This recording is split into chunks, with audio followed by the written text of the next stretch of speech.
দর্শক, আসসালামু আলাইকুম। কৃষিচিত্ত পরিবারের পক্ষ থেকে আমি আছি রাজীব আহমেদ আপনাদের সাথে। আজকে নতুন একটা ভিডিও নিয়ে আমি চলে আসছি। আমি এখন বর্তমানে আছি চুয়াডাঙ্গা জেলার সদর উপজেলার কুতুবপুর গ্রামে। এই গ্রামের এক চাষি ভাই এক আজব কৃষি উদ্যোক্তা হয়ে উনি কিন্তু বেশ সফল হয়েছে। আমার পিছনে দেখতে পাচ্ছেন, এটা হচ্ছে কমলার একটা গাছ। আর এই গাছে কি পরিমাণ কমলা ধরেছে আপনারা নিজেরাই দেখেন। প্রত্যেক ডালে ডালে থোকায় থোকায় কমলা আর কমলা। আর এটা ওনার সাথে কথা বলে, উনি এখন নাই, আমি কথা বলে জেনেছি যেটা হচ্ছে ভিয়েতনামে গাছ। আর এই গাছগুলোই, এই কমলাটা একটু ছোট হয়, বাট ফলন প্রচুর পরিমাণে কিন্তু ফলন দেয়। তো এখানে শুধু কমলা চাষ করছে উনি তা না, ওনার এখানে কিন্তু মালটা এবং কমলা একই সাথে চাষ করছে। আমি যদি একটু মালটা গাছ বা বাগান দেখাই, দেখেন এই যে আমার এই পাশটায় দেখতে পাচ্ছেন, এই পাশটা কিন্তু পুরোটাই মালটার বাগান। এই যে দেখেন, এইদিকে টোটালি মালটার বাগান। আর এই সাইডটা ঘুরে উনি চাষ করছে কমলা। আমি একটু আরেকটু দেখাই, যে এই সাইডের এই অংশটা উনি কিন্তু কমলা চাষ করছে, আর এই পাটটায় উনি চাষ করছে মালটা। তো দর্শক, এই বাগানটা আমি আপনাদের একটু ঘুরে ঘুরে দেখাই। দেখেন দর্শক, এই যে একটা একটা গাছে, এটা ছোট একটা গাছ, মানে খুব বেশি এটা ভালো হয়নি, তারপরও দেখেন এখানে কি পরিমাণ মালটা ধরছে।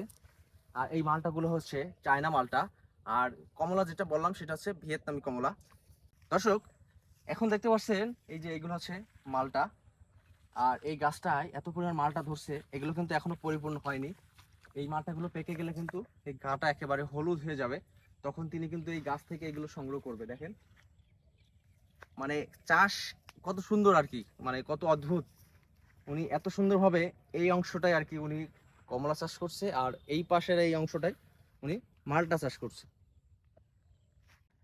সো দর্শক, আপনারা এতক্ষণে বুঝতে পারছেন যে আসলে এই জমিটায় দুই ধরনের চাষ হচ্ছে। এক পাশে হচ্ছে কমলা, আর এক পাশে হচ্ছে মালটা। তো আমরা সত্যি অবাক হয়েছি যে এখানে এই যে কমলার যে গাছগুলো উনি লাগাইছে, মানে যে জাত, উনি উনি বললো যে ভিয়েতনামি জাত, এই জাতে এত পরিমাণ ফলন দেয়, মানে আমরা টোটালি আশ্চর্য হয়ে গেছি। তো আমাদের আসলে, আমরা যে বলি যে বাংলার মাটি সোনার চেয়ে খাঁটি, আসলে এখানে এসে আমরা আসলে সেটাই রিয়েলাইজ করলাম। কেন?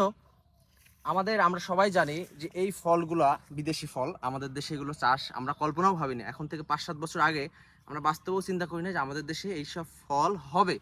কিন্তু এখন সেটা সম্ভব হচ্ছে। শুধু সম্ভবই না, এত পরিমাণ ফল মনে হচ্ছে বিদেশ বাদে বাংলাদেশের জন্য এই ফলগুলো বেশি উপযুক্ত, মানে তৈরি করার জন্য বেশি উপযুক্ত বাংলাদেশের মাটি। তো আমি আমি যারা উদ্যোক্তা আছেন, যারা উদ্যোক্তা হতে চাচ্ছেন, তাদেরকে বলবো আপনারা চাইলে এই কমলা, মালটা এবং শুধু তাই নয়, বাংলাদেশে কিন্তু এখন আঙুরও প্রচুর জনপ্রিয় হচ্ছে, আঙুর চাষ। এবং বাংলাদেশের মাটি যে আঙুর চাষের জন্য উপযুক্ত সেটা কিন্তু প্রমাণিত হয়েছে। আমাদের চুয়াডাঙ্গার জীবননগরেই অনেকেই কিন্তু এই মালটা, আমাদের চুয়াডাঙ্গার জীবননগরের অনেক কৃষি ভাই আলোড়ন তৈরি করেছে আঙুরের চাষ করে। তো যারা নতুন কৃষি উদ্যোক্তা হতে চাচ্ছেন, আমি আপনাদের অনুরোধ করব, আপনারা চাইলে এই যে চুয়াডাঙ্গার যে কোনো জায়গায়, চুয়াডাঙ্গা জেলার জীবননগর অথবা চুয়াডাঙ্গা সদর উপজেলার, আমি যে জায়গাটা এখন আছি সেটা হচ্ছে চুয়াডাঙ্গা সদর উপজেলার কুতুবপুর গ্রামে আক্তার হোসেনের বাগানে আছি। তো আপনারা চাইলে এখানে ভিজিট করে দেখতে পারেন, পরামর্শ নিতে পারেন কিভাবে আপনারা এটা করতে পারবেন। তো ভিডিওটি আপনাদের কেমন লাগলো অবশ্যই কমেন্টে জানাবেন।